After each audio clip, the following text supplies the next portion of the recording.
Rema, que es todos los años en el mes de octubre, la iglesia debemos estar preparados. Usted ya sabe que en octubre tenemos siempre que Rema.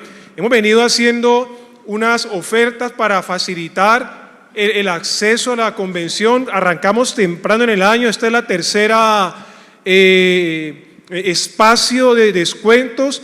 La convención nuestra, nuestro congreso vale 90,000 pesos y usted lo deja para el final. A fecha de hoy, el que pague 60,000 pesos, se inscriba hasta la fecha de hoy, solo paga 60,000 pesos. Luego viene otra promoción, pero al final le va a costar completo. ¿Eso para qué? Para que usted se ordene y aproveche esos espacios económicos. También recordarles que en el mes de noviembre nuestro Congreso Rema, es nuestro Congreso o Convención ensancha 50 años de la Cruzada Cristiana Región Occidente. Es un evento muy importante para la región. Hay diferentes costos hasta el 21, o sea, la semana que viene vale 150, hasta el mes de octubre 160 y el último día le vale 170. Así que prepárese, solamente hay 57 cupos asignados a esta comunidad, de los cuales aproximadamente ya 20 están copados, o sea, nos están quedando unos 37 cupos aproximadamente, para que por favor no se quede. Vale la pena participar de todos estos tiempos, son de mucha, pero de mucha bendición. Vamos a la palabra del Señor esta mañana. Quiero felicitarle porque sacó este tiempo. ¿Cuántos vinieron para disfrutar la palabra del Señor?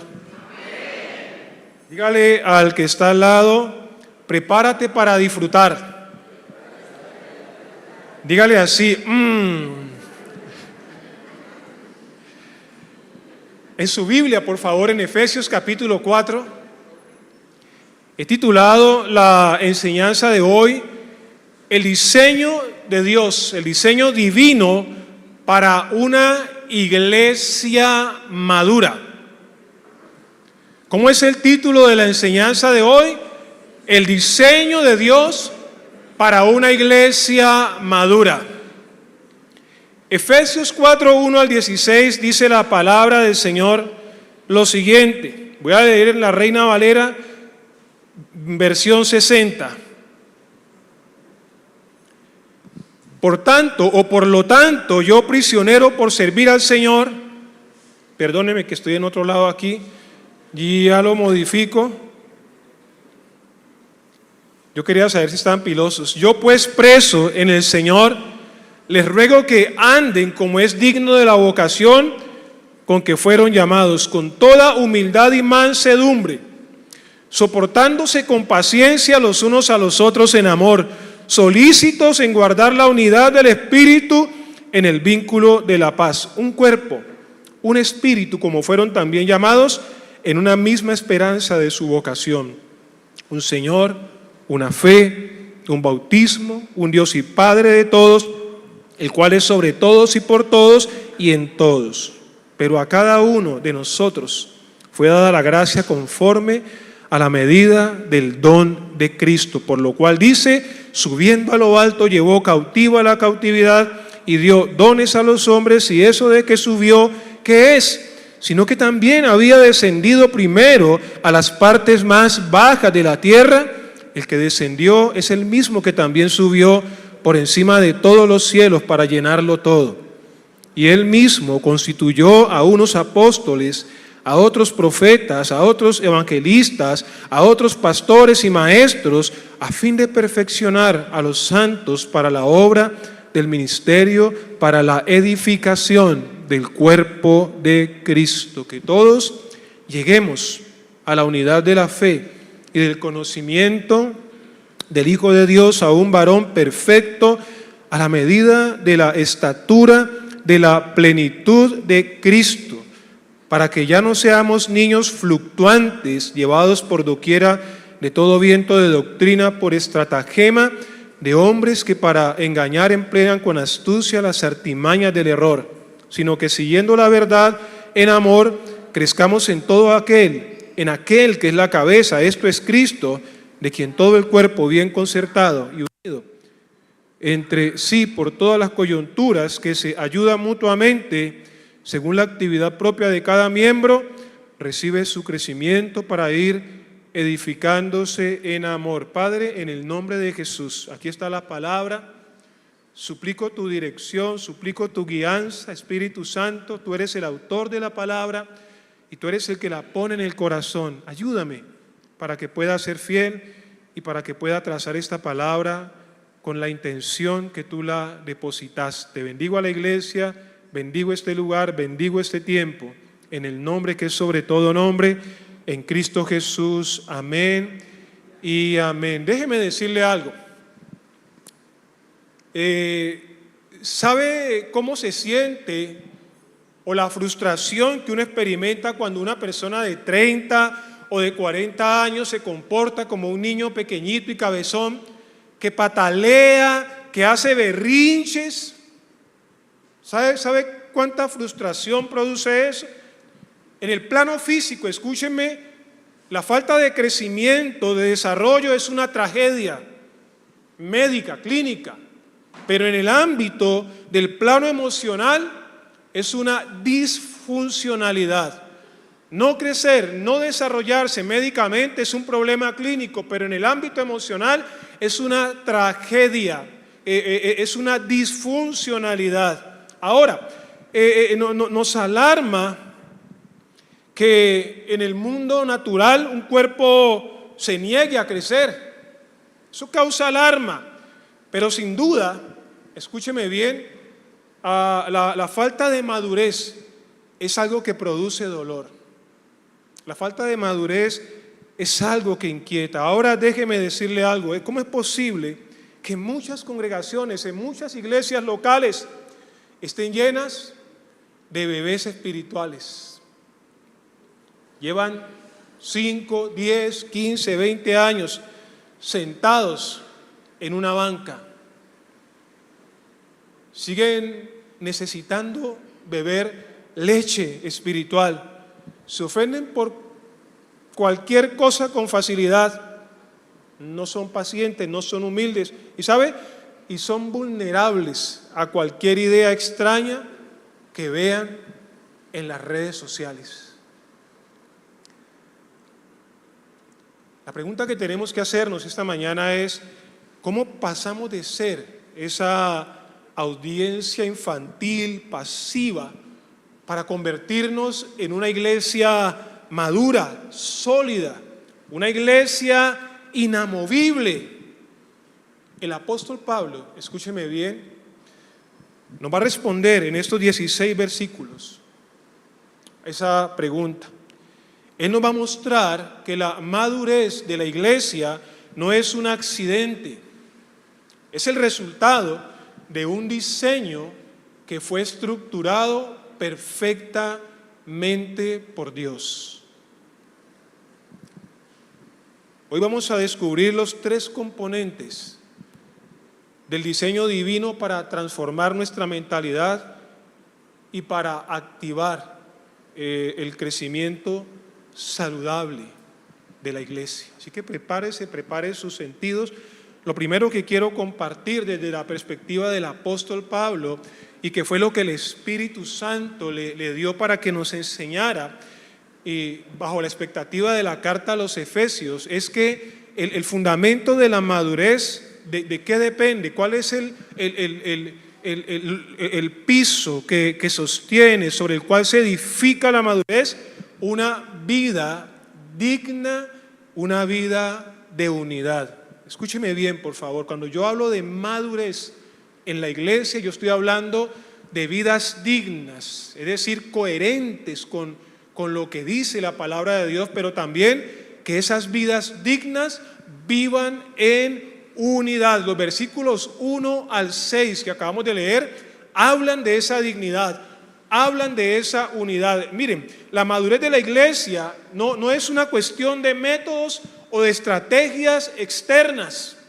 La unidad de la iglesia es la condición del corazón de los miembros ante el llamado de Dios. Todos ustedes y yo estamos aquí, nos decimos cristianos, no por estrategias de hombres, no, es porque fuimos llamados por Dios.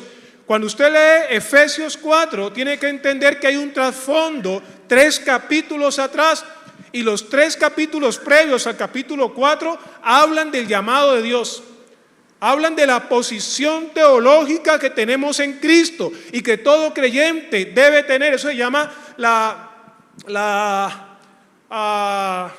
se me escapa el nombre técnico para eso, pero lo que quiere decir es, uno tiene que tener un fundamento doctrinal correcto para tener una práctica correcta, es decir, una ortopraxis. Yo puedo practicar, vivir correctamente cuando mi fundamento, cuando lo que yo creo, cuando lo que me han enseñado es también lo correcto.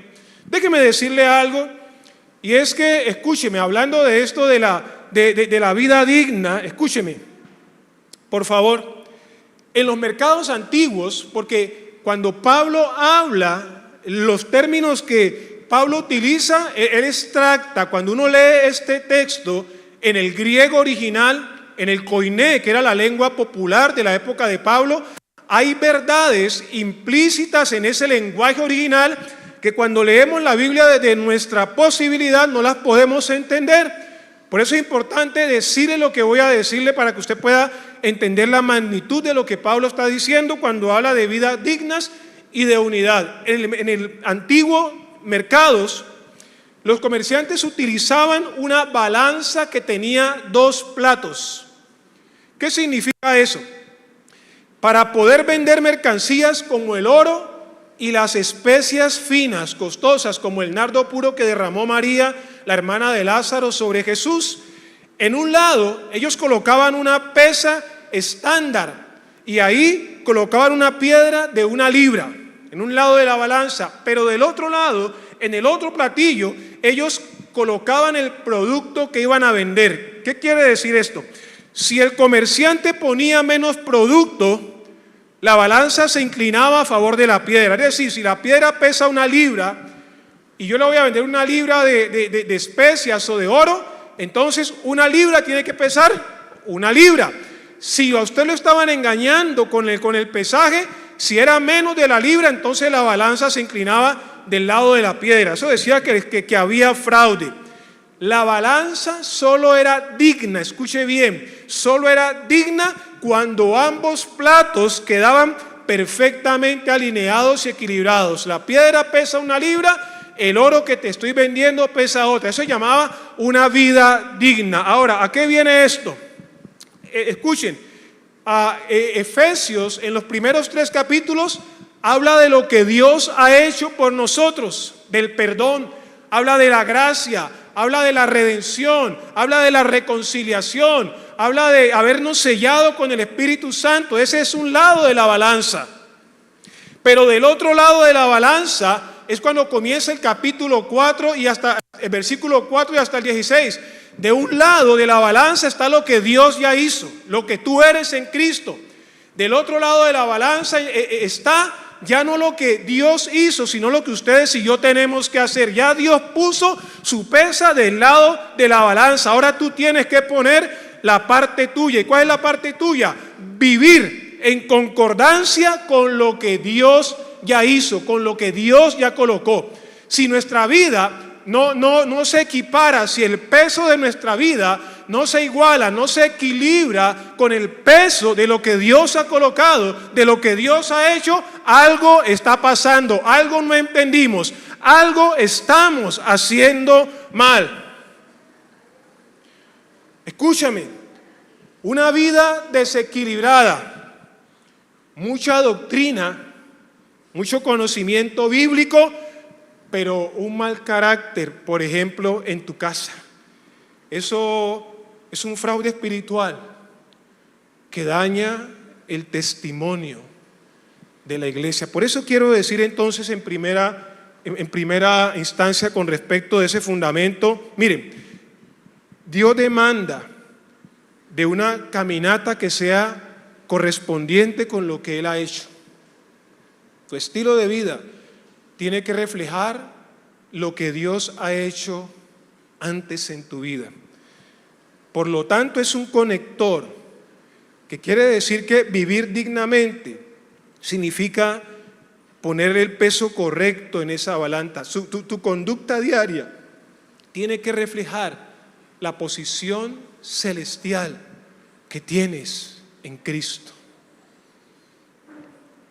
También esa primera parte nos habla del carácter que tenemos que tener. Uno no puede caminar, no puede colocar ese peso correcto en la balanza si no tiene el carácter correcto. ¿Y qué hace el carácter? El carácter es el que sostiene las relaciones. Cuando leímos, vimos que Pablo habla entendiendo que no es fácil ser iglesia. No es fácil cohabitar entre nosotros, hermano. Ni siquiera es fácil cohabitar en la casa de uno. En la casa suya son 3, 4, 5 personas y muchas partes del tiempo hay problemas, ¿sí o no? Muchas veces no es fácil vivir en la casa, hay conflictos constantemente, hay desacuerdos. Si eso en un contexto tan pequeño no es fácil, trata de imaginarse cómo será vivir en la iglesia. ¿Aló? ¿Cómo será caminar con una cantidad de personas que ni siquiera son mi sangre, biológicamente hablando, pero sí espiritualmente? Entonces, para poder caminar con dignidad, uno necesita tener un carácter que pueda sostener ese peso que va a tener que llevar sobre su espalda, sobre sus hombros. Y ahí se habla de 3 cosas, hablando del carácter. En primera instancia, se habla de la humildad. Y cuando habla de humildad, lo que realmente está diciendo es, para que usted pueda vivir dignamente, honrar lo que ya Dios hizo en usted, lo que usted es para Dios, usted tiene como miembro del cuerpo de Cristo que entender y que valorar a los demás como si fueran mejores o superiores a usted. Una clave para conservar la unidad, una clave para ir hacia la madurez, es cuando uno se despoja de lo que uno cree que es y le da más valor al otro. Recuerden que cuando Jesús estaba con sus discípulos, algunos de ellos pensaban que ser el mayor era el que tenía el mayor grado de jerarquía, de mando. Y Jesús les dijo, no, en el mundo es así, pero conmigo es al contrario. El que quiera ser mayor tiene que ser como ¿quién? Como el que más sirve. ¿Hablando de qué? De humildad, en el sentido de uno tiene que colocar al otro como si fuera superior a uno. Porque cuando uno no hace eso, comienza a haber una batalla de poderes y esas batallas dividen, dañan, impiden que la iglesia alcance la madurez. No puede haber una jerarquía o una jerarquización de la iglesia cuando el creyente entiende que el otro, si usted es humilde, es como si fuera superior a usted. También ese carácter habla de mansedumbre. Pero la mansedumbre no es bobada. Hay gente que cree que ser manso es ser menso. Eso es otra cosa distinta. Cuando se habla de mansedumbre, se habla, y esta palabra es tomada del ambiente de los animales, específicamente del caballo. El caballo es un animal poderoso. ¿Cuántos saben que un caballo es un animal poderoso?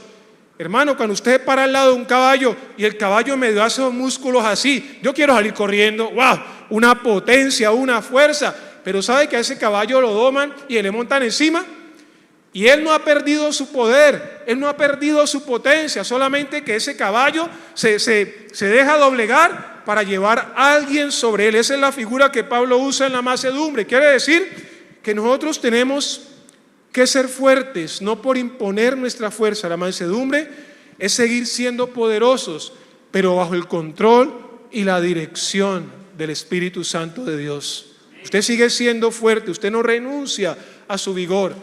Al igual que el caballo, usted deja que alguien ponga esa montura sobre usted porque usted entiende cuál es el trabajo que usted tiene que hacer. No se trata tanto del que se monta sobre usted, sino del rol, de la función que usted cumple. Entonces tenemos que aprender, para estar unidos y para madurar, la importancia de ser mansos, de someter nuestras vidas al control del Espíritu Santo. Aló.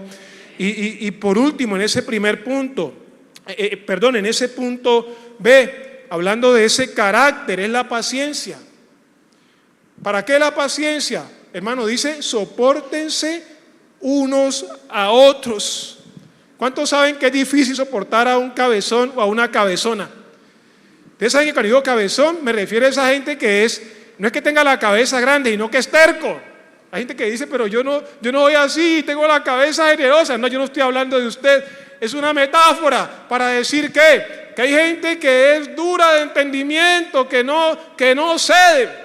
Entonces, en la iglesia, en este contexto, vamos a tener que lidiar todo el tiempo con ese tipo de personas. Y la paciencia que Pablo pide que tengamos aquí es una paciencia especial. ¿Sabe qué es? Es una paciencia que tiene la capacidad de soportar ofensas a largo plazo. Eso no es que le pasó algo que no debería pasarle, que es injusto. Un hermanito inmaduro le hizo sentir mal y usted cuenta hasta 10 y dice, voy a contar hasta 10 y no exploto, pero en el 11 acabo con todo. No.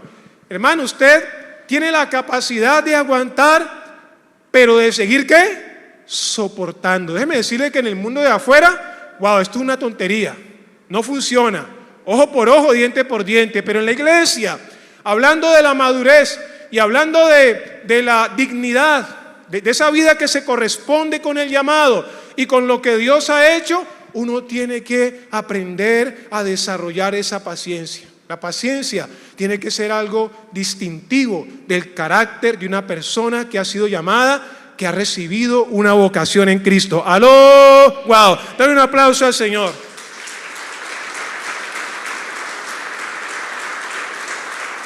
Por último, en ese primer punto, no solamente habla de esa demanda de caminar de manera correspondiente, del carácter, también habla, oiga, y esto sí es importante, habla de la necesidad de proteger la unidad. Los 3 primeros versículos tienen como conclusión, usted tiene que ser correspondiente con su llamado, tiene que desarrollar carácter para poder ser correspondiente, pero esas 2 cosas tienen una motivación. Hay un propósito con esa correspondencia, hay un propósito con ese carácter. ¿Y cuál es?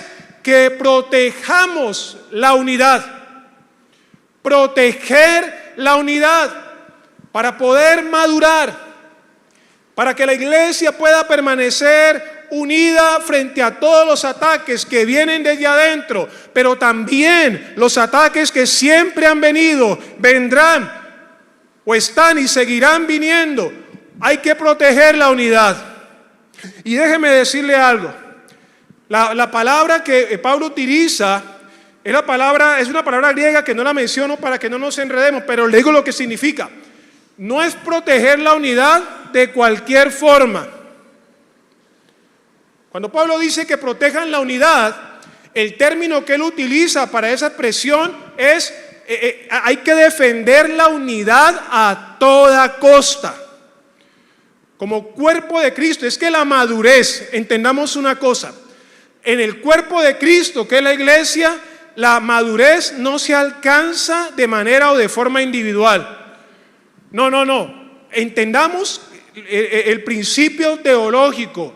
La iglesia es un cuerpo y el cuerpo de Cristo está formado por varios miembros, por muchos que tienen diferentes asignaciones. Para que el cuerpo de Cristo sea maduro, es un trabajo colectivo, es un trabajo corporativo. No puede ser que un hermano es excelente, es maduro, y el otro está en pañales, y así estamos toda la vida. No, porque somos un cuerpo. Todos tenemos que caminar en la misma dirección, al mismo compás. ¡Aló!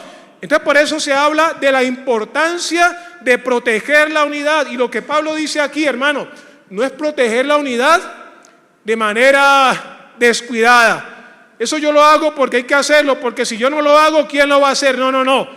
Es una actitud determinada a defender con toda la unidad. Y quiero terminar ese punto diciéndole algo. Esta unidad que hay que proteger no es una unidad que el hombre genera.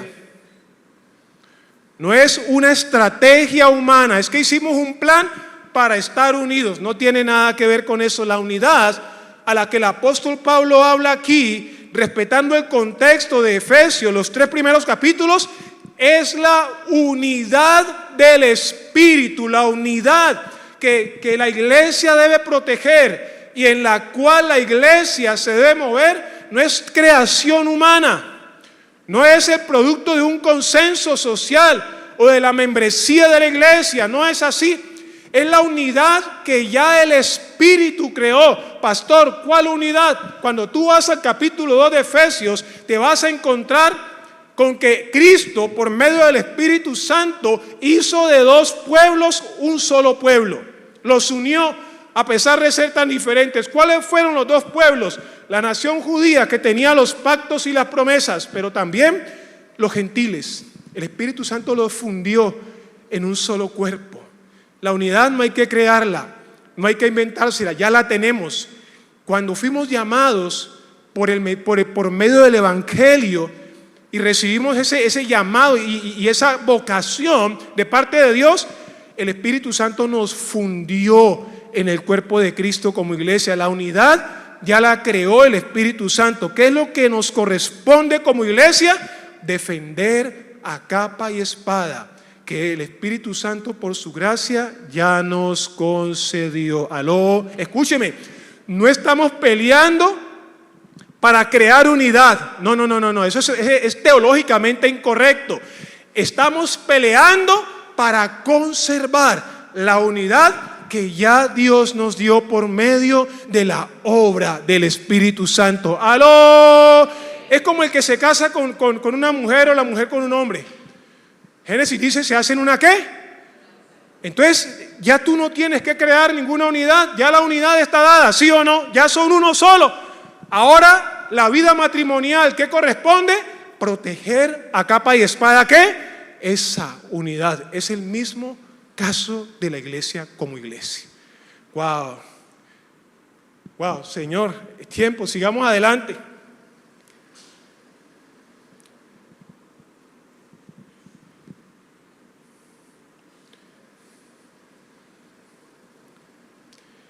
El diseño divino para la iglesia madura no solo implica tener claro ese fundamento, esa vida de dignidad, esa protección que tenemos que tener de la unidad con toda. También implica entender que para que esa unidad que nos lleve, o para que la iglesia pueda llegar a la madurez, se necesita de un motor, y el motor que nos va a llevar a la madurez y que va a permitir conservar esa unidad, ¿sabe qué es? Son la diversidad de dones que están activos. Lo segundo, después de tener claro cuál es el fundamento de esa madurez que el Señor quiere que tengamos, es entender cómo se llega a esa madurez, a esa unidad. ¿Qué es lo que Dios ha provisto? ¿Qué es lo que Dios ha hecho? Y en ese sentido quiero decirle algo, porque está implícito en lo que Pablo está diciendo. Escuche, Cristo no diseñó una iglesia uniforme ni estática. Es imposible que seamos iguales.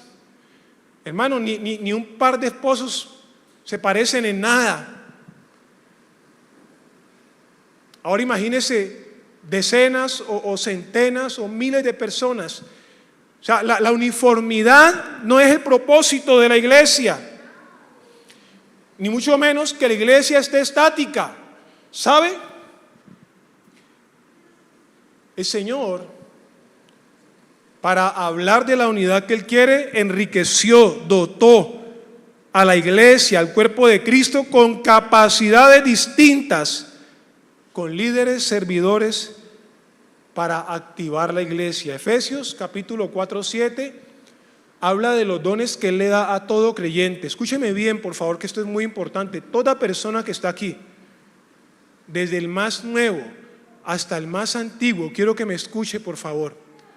Si usted realmente aceptó el llamado, creyó en Cristo como Señor y Salvador, en el mismo momento que creíste y que recibiste el Espíritu Santo y naciste de nuevo y fuiste injertado o insertado en el cuerpo de Cristo, que es la iglesia, en ese mismo momento recibiste dones. Todos ustedes, no hay uno solo conmigo en este lugar que no tenga carismas, es la palabra para dones, regalos, que no tenga dones del Espíritu Santo. Todos ustedes tienen al menos un don del Espíritu. Aquí no hay nadie con las manos vacías. Y no puede ser así, ¿por qué? Porque el plan de Dios es que todo miembro del cuerpo de Cristo sea útil para que pueda participar de ese propósito, para que pueda participar de esa unidad.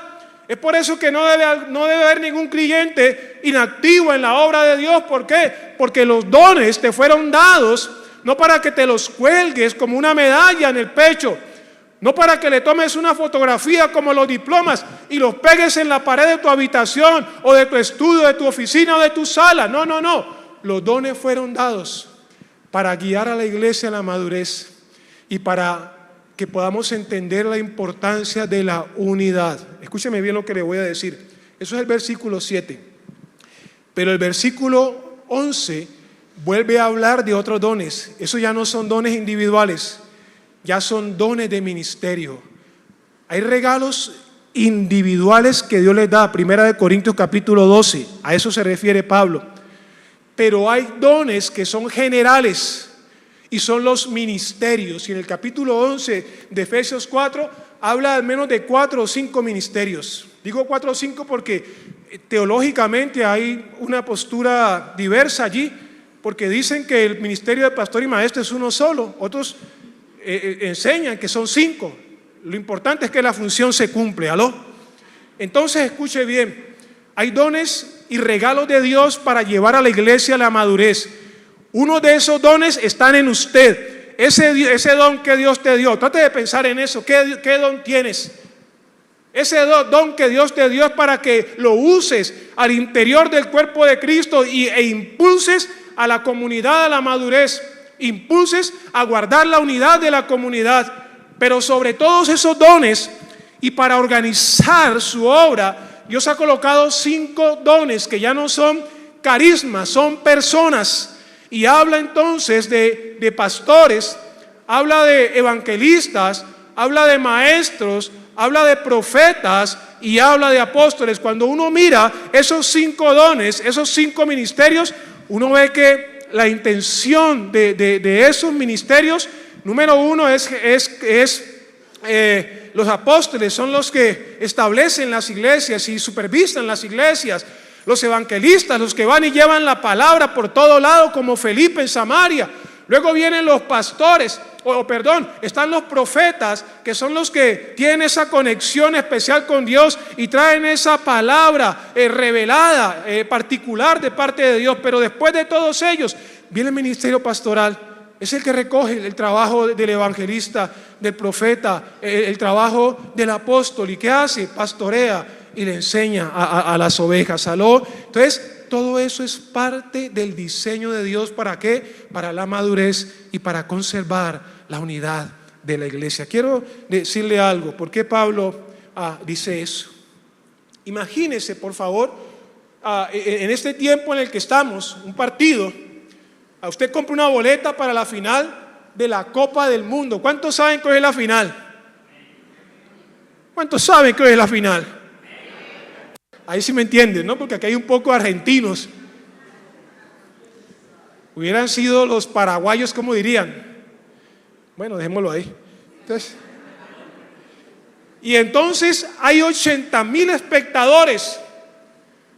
Y cuando comienza el partido, usted observa algo raro. Y es que a la cancha no entran los 11 o 12 jugadores. ¿Cuántos son? ¿12 o 11, José? Es que yo le agregué uno, ese es apócrifo. ¿Son 11? Entonces son 11. Entonces entran los 11 jugadores, entran 11. Pero los 11 que están en la cancha no son los delanteros, los laterales, los mediocampistas, el arquero. ¿Sabe quiénes son? Todo el cuerpo técnico y el entrenador. Y entonces la gente se queda preocupada porque en la cancha están el entrenador, el cuerpo técnico corriendo y de todo. ¿Y sabe dónde están los jugadores? Están sentados en la banca tomando Coca-Cola, criticando al cuerpo técnico y a los entrenadores. ¡Wow!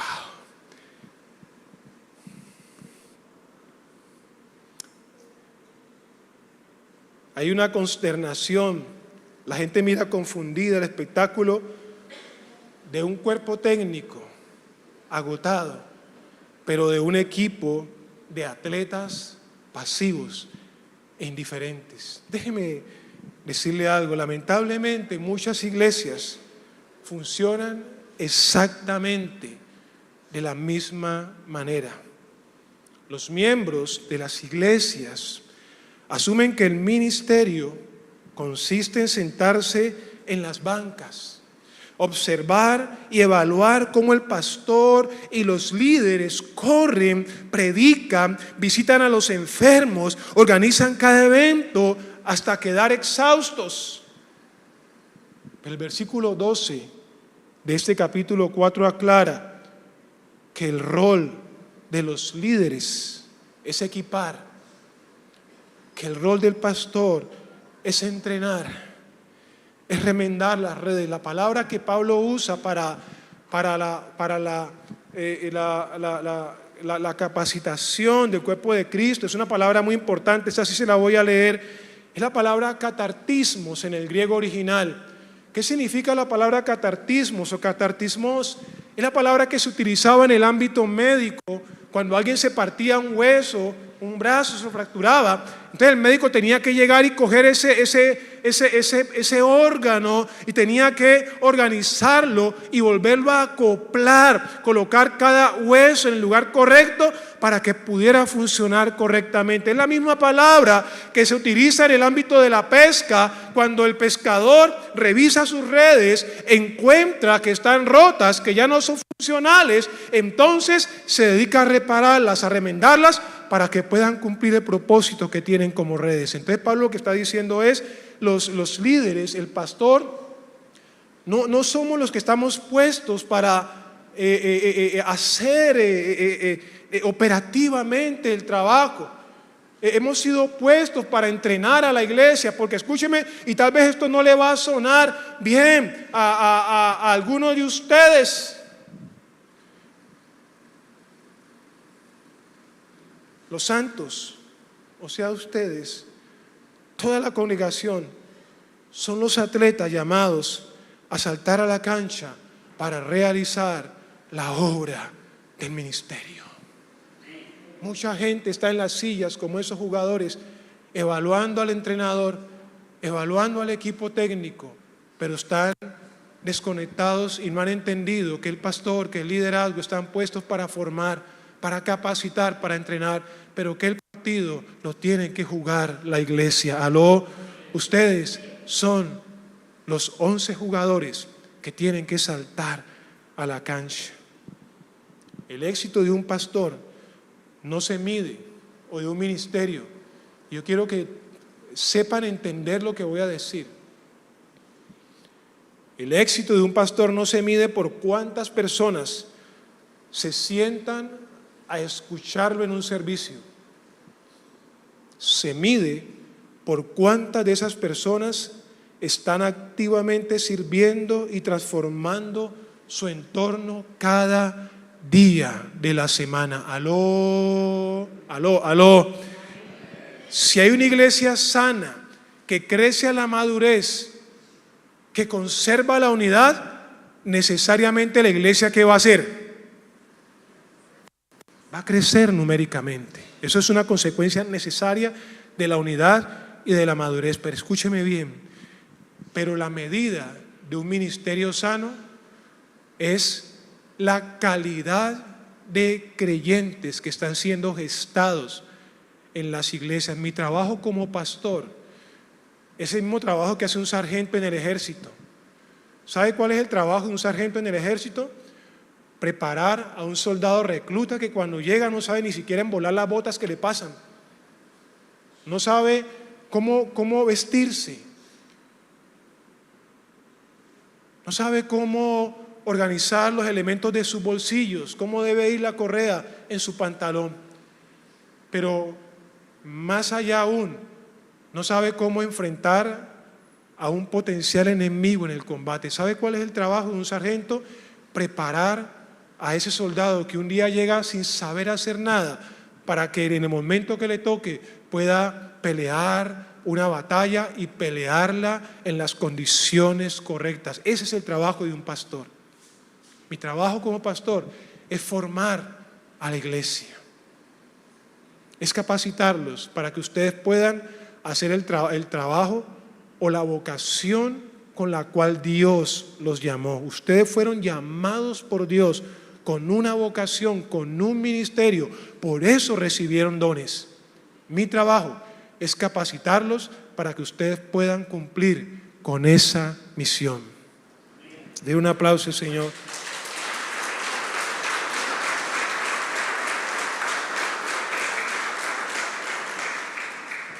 Entonces, hablando de ese motor, voy rápidamente a decir 3 cosas. La gracia, entre los versículos 7 y 10, habla de la gracia que ha sido recibida. Y son 2 tipos de gracia, ya mencioné. Cuando se habla de la gracia del creyente, de ese carisma, en la Reina Valera utiliza la palabra medida, según la medida que Cristo ha dado. Esa palabra es la palabra metrón en el griego. Quiere decir que cada creyente no recibe ni menos ni más de lo que necesita. Eso que tú recibiste de parte del Señor es lo que necesitas para poder cumplir con el propósito que Dios te trajo. No importa si tu hermano que está al lado tiene de pronto una capacidad mayor que la tuya. No te preocupes si a través de tu hermano Dios hace cosas gloriosas que de pronto no pasan contigo. Lo que tienes que saber es que recibimos esos dones con una medida. ¿Por qué? Porque esa medida que el Señor dio es la que tú necesitas. No necesitas menos, pero tampoco necesitas más. Te dio la medida que necesitas para poder cumplir tu ministerio, para poder ser partícipe de ese llevar a la iglesia a la madurez, para poder conservar la unidad del cuerpo de Cristo. Cuando entendemos eso, se acaba la competencia. Cuando entendemos eso, se acaba la espectacularidad en los altares. Es que tal persona y todo el mundo quiere echarle flores y venga, yo le cargo el maletín. Eso es equivocado. Porque si usted se para en la palabra, usted lo que tiene que entender es que ese no es una superestrella, es simplemente otro que es igual a ti. La diferencia es que la forma como Dios lo quiere usar es diferente a la como te quiere usar a ti, pero es lo mismo. ¡Aló! Cuando no entendemos esto, hacemos de los ministerios, hacemos de los altares, de los púlpitos, una carrera, una competencia que finalmente es a donde nos lleva a la anarquía y a la división.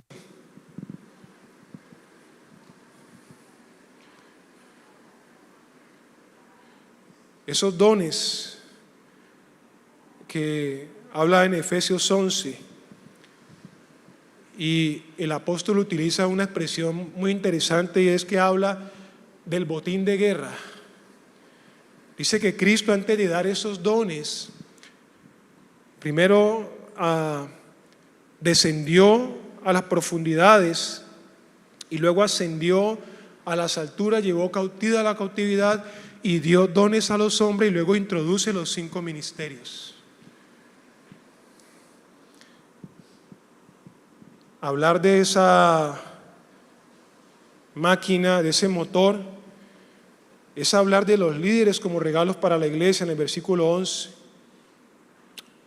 Ya lo mencioné. Y sabe que hay algo importante, y con eso termino el punto número 2 para ir al punto número 3 y terminar. Esto que está diciendo, el motor que nos conduce a la madurez y la esperanza, tiene una terminación importante. ¿Sabe? Es el final del clericalismo. Escuche, el clericalismo. ¿Qué es el clericalismo? Si usted busca la definición de clericalismo, hace referencia a ese tipo, a ese formato de comunidades, de iglesias, donde hay una jerarquía ministerial, donde todo el trabajo, todas las actividades la desarrolla un grupo selecto de personas, pero la gran mayoría permanecen mirando los toros desde la barrera. Es un sistema clerical. Hay una especie de papado al interior de la iglesia. Unos pocos son los activos, pero la gran mayoría son una audiencia pasiva. Esta propuesta de Efesios 4 habla de ese rompimiento, nos corre ese velo. ¿Y sabe qué nos dice? Que la responsabilidad del liderazgo, catartismos, es perfeccionar, llevar a la madurez a los santos. Aquí hay líderes. Poder y Fuego tiene una estrategia bendita. trabajando como Jesús, ganar, consolidar, discipular y enviar. Ese trabajo está enmarcado en Efesios 4 y ese lo hace el liderazgo. ¿Y qué hacemos en ese trabajo? Traer a la gente, capacitarla, llevarla a una comunión con el Señor y luego enviarla, facilitarle que cumpla con su vocación, con su llamado. Tenemos una estrategia poderosa y muchos de los que están aquí no la conocen, no participan de ella. Como líderes, nuestra función, nuestro rol, y yo por eso quiero que el líder se pare firme y saque pecho, porque no es fácil para nosotros, nos cuesta trabajo, es doloroso, nos saca canas, angustia, nos enfermamos. Yo quisiera que usted viniera a una reunión de líderes para que vea cuando nos sentamos a pedir cuentas con datos en la mano. ¿Y dónde está este? ¿Y dónde está el otro? ¿Y por qué no hiciste grupo? Hay que llevar tantos. ¿Por qué no cumpliste tu meta? A mucha gente no le gusta eso porque es más fácil estar cómodo en otro lado. Pero ese es el trabajo que tenemos como líderes y debemos sentirnos orgullosos de saber que estamos cumpliendo con la comisión que Dios nos llamó. Aló. Y yo quiero bendecir a ese liderazgo. Ahí tengo unos reportes que les voy a entregar el martes con jalón de orejas y todo. Aló. Pero déjeme decirle, los bendigo. Y le doy gracias a Dios por ustedes que sacrifican tiempo, fuerzas, familia, economía, están haciendo la obra de Dios, no es para mí, ese es tu llamado, aló. Pero quiero hablarle, hay que leer bien Efesios, porque catartismos, pastores y líderes formamos, pastores y líderes capacitamos, pero luego el apóstol Pablo dice, para la obra del ministerio. ¿Qué significa? Que el pastor y el líder traen, forman, capacitan, pero envían, es decir, a la iglesia. Quiero que levante el dedo así, por favor. Todos levanten un dedo al aire así, pero levántelo con convicción, como cuando están diciendo ¿quién quiere $1.000.000? Aló. ¿Quién quiere salir esta mañana con $1.000.000 en el bolsillo? Levante la mano como si lo quisiera. Ya lo estoy preparando. Ya vamos a hacer el cheque. Ahora escúcheme lo que le voy a decir. Líderes y pastores, formación, perfeccionamiento, capacitación, entrenamiento. Pero iglesia, cuerpo de Cristo, la obra del ministerio. Coja ese dedo del millón y tráigalo a su pecho. Ese es el millón. Escuche. La obra del ministerio le corresponde a la iglesia. Los que tienen que salir a buscar la gente, los que tienen que salir a visitar los enfermos, los que tienen que ir a predicar en las calles, es la iglesia. No puede haber cristianos sentados en las bancas bostezando y quedándose dormidos. Esa es la obra del ministerio. ¿Por qué no aplaudieron? ¿Dieron un aplauso al Señor?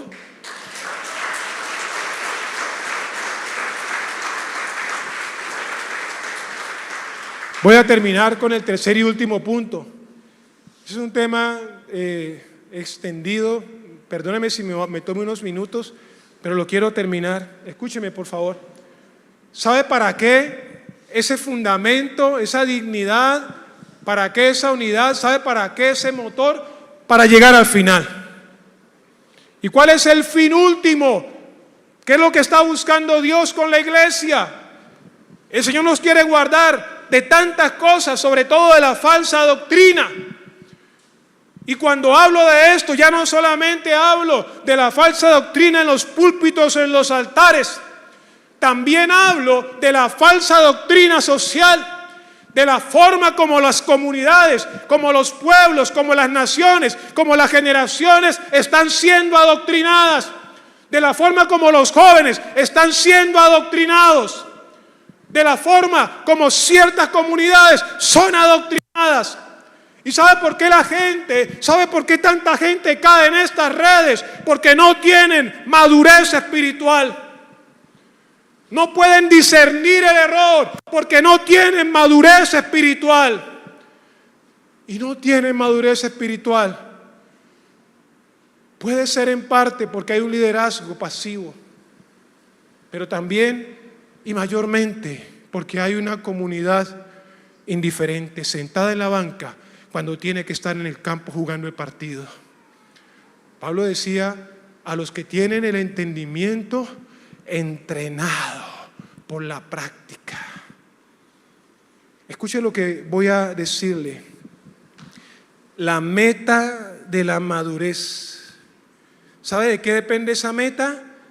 De la firmeza doctrinal, conceptos claros de la palabra de Dios, que le van a servir no solo dentro del ámbito de la vida eclesiástica, sino que le van a servir, lo van a proteger, lo van a guardar aún en el contexto de la vida secular. Porque es imposible separar, dividir nuestras vidas de esa realidad. Vivimos aquí, pero el mayor tiempo estamos allá. Así que esta palabra no solamente nos protege en ese caminar como cuerpo de Cristo, también nos guarda, nos fortalece, nos ayuda a madurar allá afuera, donde somos bombardeados todo el tiempo con diferentes tipos de propaganda, de publicidad, de doctrinas, de mensajes, de enseñanzas. El resultado de una iglesia equipada es una comunidad inamovible. Gente que está parada en la roca y el error no la puede mover. Y está unida, ¿sabe por qué? Porque es una comunidad, como dice Efesios, que es guiada por el amor. ¿Sabe qué tiene que haber entre nosotros en abundancia? El amor. Debemos procurar como cuerpo de Cristo amarnos. No solo es que mi hermano me cae bien. No, debo amar a mi hermano. ¿A cuál hermano debo amar? A ese hermano que es buena persona, lo tengo que amar. ¿Cuántos saben eso? Pero ¿cuántos saben que hay hermanitos que son como una piedra en el zapato? ¿Cuántos de ustedes han colocado un zapato y no se dieron cuenta que tiene una piedra metida ahí? ¿Cómo camina uno cuando tiene una piedra en el zapato? Camine como uno, Carlos, camine como cuando tiene una piedra en el zapato. No, eso es otra cosa. Ese Carlos camina como si estuviera orinando. Eso es otra cosa. Yo creo que uno camina así. Algo así, Carlos. Escuche, a esos hermanitos cabra no solamente hay que tolerarlos, tolerancia, humildad, hay que amarlos. La Biblia dice: pero ¿qué ganamos si amamos al que nos ama? Realmente hay valor cuando desarrollamos la capacidad de amar a ese que, según nuestras cuentas, no merece que le amemos. Puede ser un hermano de la iglesia, pero puede ser también un pariente, puede ser un amigo, puede ser un compañero de trabajo de la escuela. Aló, déjeme terminar, por favor. Déjeme terminar. Pablo usa un lenguaje que la gente que lo está escuchando puede entender. Cuando Pablo habla de la doctrina, Pablo utiliza la palabra kibeia, que en el griego significa algo así como dados cargados. ¿Cuántos saben que es un dado cargado? ¿Cuántos saben que en el mundo de ¿cómo se llama a los apostadores? Eso tiene un nombre, ese es una especie de adicción. Bueno, esa adicción que vaya a buscar en el diccionario, que este no es el lugar para eso, ¿aló? Pero hay una adicción al juego y hay gente que no sabe que en el mundo de los dados, esos que juegan, por ejemplo, le voy a contar. ¿Cuántos han jugado un juego que hay una mesa y hay un tipo que pone 3 pasitos y mete una piedra debajo o algo así? ¿Alguien ha jugado? Hermano, usted nunca le gana a gente. Usted cree, cuando es un niño, él cree que va a ganar porque él vio la bolita, él dice: aquí está, le meto 1000 a esa. Y así también hay gente adulta. Pero ¿sabe qué es lo que no entienden? Que esa gente es tramposa y que tiene una habilidad tremenda con las manos para confundirte, que muchas veces ese balín, lo que sea, está y tiene imán, y entonces ellos saben ubicarlo de tal manera que usted no percibe eso. En el mundo de los dados, cuando esa gente que juega a ruletas y todo eso, muchas veces, y es a eso a lo que Pablo se refiere, esos dados están cargados. Quiere decir que generalmente ellos van a caer en la posición que el que los entrega quiere que caigan para que el lanzador pierda. Entonces, Pablo lo que está diciendo, porque habla de doctrina, es, ¿cuál es la idea de todo esto? La víctima siempre pierde su dinero porque el juego está diseñado premeditadamente para engañar. Oiga, si hay un tiempo, un momento y un mundo donde estamos viviendo estos de los dados cargados, es el tiempo de hoy. Basta solo con ir a las redes sociales. Hermano, hay gente que escucha las redes sociales y valida todo lo que las redes sociales dicen y quieren pelear por eso, y no saben que muchas de esas redes son como dados cargados que están puestos y tienen un propósito, y es engañar al que oye, al que ve esas redes. Pero la gente no lo discierne y cae en la trampa. Pero déjeme explicarle, porque Pablo lo dice es porque no es fácil entenderlo. ¿Por qué la gente cae en esas redes? ¿Por qué la gente juega esos juegos tramposos y pierde todo? Porque todo está bien disfrazado, todo está bien adornado, todo tiene una capa que invita a la credibilidad. Y eso es lo que nos está pasando. Por eso Colombia está 50% a un lado y 50% al otro. Hay dados cargados en el medio. Y no hemos entendido eso, pero Dios quiere esta mañana que salgamos de esa generalidad. ¿Y sabe cuál es el método de Dios? Es a través del cuerpo de Cristo, es a través de la iglesia, es a través de la obra del Espíritu Santo, es a través de la poderosa palabra de Dios. Lo que le da discernimiento a uno para entender el mover demoníaco espiritual dentro y fuera de la iglesia es el Espíritu Santo. Y el Espíritu de Dios usa la palabra, y la palabra le corre el velo a uno y uno puede entender. Wow. Miren, las falsas doctrinas de este mundo no aparecen por error. Hay operadores del engaño espiritual que diseñan filosofías, teologías de la prosperidad o falsas corrientes morales, sociales, políticas que de forma hábil parecen la verdad. Un niño espiritual es arrastrado por esas corrientes porque le falta discernimiento. El antídoto divino para enfrentar esta realidad es un cuerpo interconectado. Hermano, el mundo está dividido, el mundo, créanme en este momento. Nuestro momento histórico tiene dividida las familias. ¿Cuántos saben eso? Nuestro momento histórico tiene tanta fuerza que aún ha dividido las iglesias. ¡Aló! Así estamos ahora. Pero ¿sabe por qué está pasando esto? Porque nos falta madurez espiritual. Porque no hemos entendido que no se trata tanto de defender una postura determinada. Se trata de defender y conservar la unidad del Espíritu. ¿Cómo es posible que gente abandone las iglesias porque hay un pensamiento diferente al que otro tiene? Ya nos pasó acá. ¿Cómo es posible que haya riñas entre hermanos porque tenemos un pensamiento político diferente? Hermano, nosotros no estamos privilegiando a un hombre o a una mujer.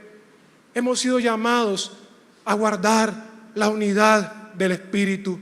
Si algo atenta contra esa unidad, sea lo que sea, o llámese como se llame, lo tenemos que desechar. ¡Aló! Si algo atenta contra esa unidad, lo tenemos que sacar del camino, porque la prioridad la tiene la unidad del Espíritu. ¿Y cómo hacemos eso? Un cuerpo unido, concertado, donde cada miembro está bien ajustado, está cumpliendo su rol, está usando sus dones. Hay una verdad bíblica y hay amor que nos protegen de los estafadores de la fe. La madurez doctrinal es el único escudo eficaz para que la iglesia permanezca inamovible frente a sutiles ataques de error, teológico de cualquier tipo de este mundo contemporáneo.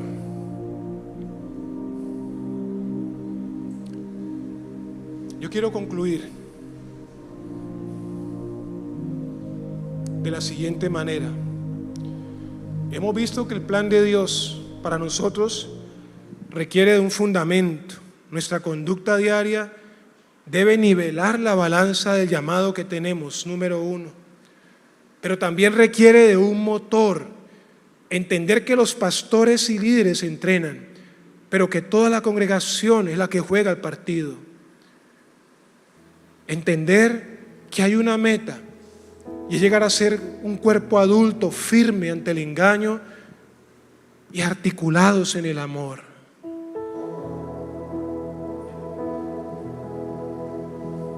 La unidad y la madurez de esta iglesia, de esta casa, no dependen de la directiva, no dependen del pastor, de los predicadores que se paran en este púlpito, ¿sabe? Dependen de la salud de cada ligamento, de cada coyuntura. Depende de usted. Una iglesia donde los miembros deciden quedarse como espectadores es una iglesia propensa a fracturarse y a ser arrastrada por el error. Yo quiero hacer un llamado en esta mañana y es: póngase sobre sus pies, por favor. Yo quiero pedirle que por favor evalúe su nivel de humildad, su nivel de paciencia, que le pida perdón a ese hermano, a ese familiar, a ese amigo, a ese compañero de trabajo, de estudio, con el que has creado una fisura del vínculo de la paz. Yo quiero desafiarte en esta mañana a que dejes la banca, que le preguntes a tus líderes cuál es el don que tienes y cómo puedes unirte activamente a la obra de ministerio para la cual Dios te llamó. Yo quiero que te comprometas con el estudio serio de la palabra de Dios, que dejes de consumir doctrinas superficiales, que busques el conocimiento. La palabra epignosis no es un conocimiento superficial, es un conocimiento íntimo, experiencial. Busca el conocimiento profundo del Hijo de Dios para que dejes de ser un niño fluctuante. Cristo no derramó su sangre en la cruz para sostener un club social de infantes espirituales. Él sufrió el descenso y conquistó las alturas para levantar un cuerpo glorioso, robusto, maduro, que llene el universo con su presencia. Dejemos la niñez espiritual atrás y caminemos juntos, enlazados por la paz, hacia la estatura de nuestro Salvador. Padre, yo te doy gracias en esta mañana por la palabra. No es un mensaje sencillo, no es un mensaje fácil. Esta palabra es como los buenos medicamentos, hace que arruguemos la cara y miremos para otro lado, hace que prefiramos otras cosas que tengan mejor sabor. Oh, pero cuando el hombre de Dios comió el rollo, la Biblia dice que entró en su cuerpo y fue como algo amargo, porque esta palabra tiene que producir amargura, tiene que producir algo que nos incomoda. Esta palabra nos tiene que desafiar. Hay un llamado el día de hoy a la iglesia, porque no estamos jugando el partido, porque estamos sentados en la banca viendo al técnico y viendo a los entrenadores correr y cansarse. Hay un llamado, el Señor está diciendo: yo ya los uní, ya los perdoné, ya les di el Espíritu Santo, ya los reconcilié, ya los hice un solo cuerpo, yo les he regalado la unidad. ¿Por qué no la están cuidando? ¿Por qué estás tan ocupado en tus situaciones privadas? ¿Por qué estás tan ocupada, Marta, que estás en este lugar, ocupada en tus tareas, tus quehaceres? Y has descuidado lo más importante, aquello que trasciende, aquello que no te será arrebatado, aquello que no te será quitado. ¿Por qué están haciendo tesoros en la tierra? Tesoros que el óxido puede corroer y el ladrón puede robar. ¿Por qué no hacen tesoros en el cielo? Dice la Biblia. Hay un llamado en esta mañana y hay personas conmigo aquí que necesitan hacer un alto y decir: Señor, no lo he estado haciendo bien. Alguien tiene que hablar con Dios. Y a mí me gustaría en este último momento, si usted es esa persona, que usted pueda venir al altar y decirle: Señor, perdóname. Aleluya. No sé a quién le habla el Espíritu Santo en esta mañana, pero hay gente aquí conmigo que sabe que Dios le está hablando. Hay gente conmigo en este lugar que sabe que el Espíritu Santo le está diciendo: yo te llamé no para ocupar una silla, no para colocarte un rótulo de una denominación en la frente. Yo te llamé con una vocación para desarrollar un ministerio, y yo te di dones. Tú tienes dones que yo te di, pero al igual que los siervos de la parábola de Mateo, has enterrado esos dones, has enterrado esos regalos que yo te di. Alguien tiene que decirle: Señor, perdóname. Alguien tiene que reconocer su condición. Aleluya. Hay poder, hay poder, hay poder. Yo creo que el Espíritu Santo está en este lugar.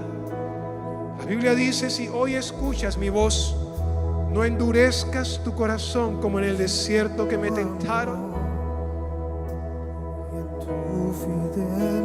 Y cayeron muertos y no pudieron entrar en la tierra que fluía leche y miel.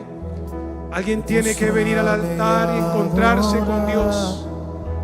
Alguien tiene que venir al altar y decirle: Señor, no estoy viviendo con dignidad, no estoy protegiendo esa unidad. Alguien tiene que venir al altar y decir: Señor, yo soy parte de ese motor, yo soy parte de esa fuerza, pero estoy inactivo. Alguien tiene que venir al altar y decir: Señor, no he puesto mi mirada en la madurez, no estoy viéndome como alguien que alcanza la plenitud de Cristo, la estatura del Hijo de Dios. Algo se perdió en el camino, algo no aprendí bien, algo me enseñaron mal. Pero esta es una mañana de restauración. Esta es una mañana de restauración. Aleluya. Él es poderoso. Él es poderoso. Aleluya. Hay poder en el nombre de Jesús. Señor, que esta palabra no vuelva vacía. Que la unción del Espíritu descienda con poder sobre ti, de la corona de la cabeza a la punta de los dedos de tus pies. El fuego del Espíritu. Padre, levanta esos brazos caídos y endereza esas rodillas dobladas en el nombre de Jesús. Que Él viva de acuerdo con la expectativa que tú tienes de Él. Ahí está, Señor amado. Esta palabra será como semilla buena que cae en tierra buena y producirá fruto abundante para la gloria de tu nombre.